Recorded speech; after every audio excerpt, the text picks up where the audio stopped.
ale od rána jebe bubny. Kokot.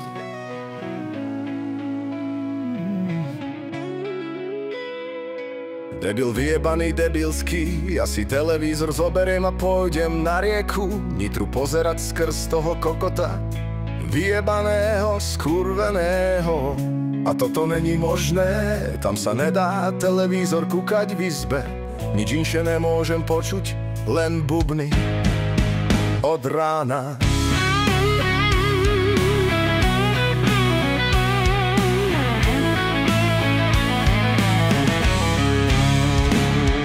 Ja pôjdem televízor pozerať na rieku Nitru asi, ale na plné pecky, až sa oné okná trasú. Ale od rána jebe bubny kokot.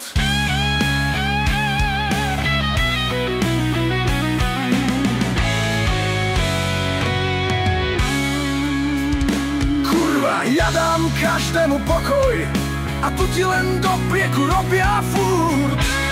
Jebem im Boha vyjebaného. Evo začnem jebať po tej rúre, celý činžák bude hore pičou. Kurva, ja nemôžem televízor pozerať skrz jeho vyjebané bubny, čo jebe od rána, čo je jebnutý, alebo je hluchý kokot, čo je v cirkuse, však býva v činžáku.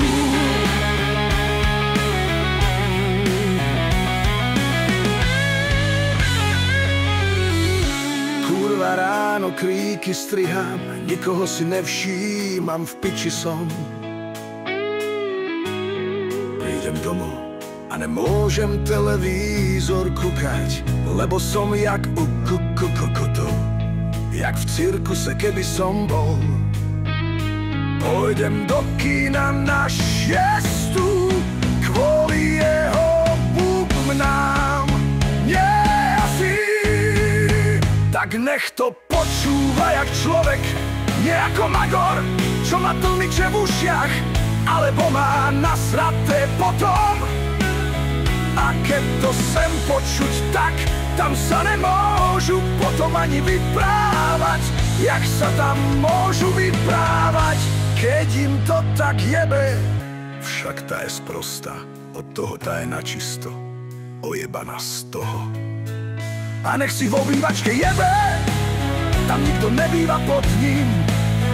Dobre vie, že my máme jednu izbu a bude ti naproti deň jebať, čo v obývačke nejebe. Však už aj idem.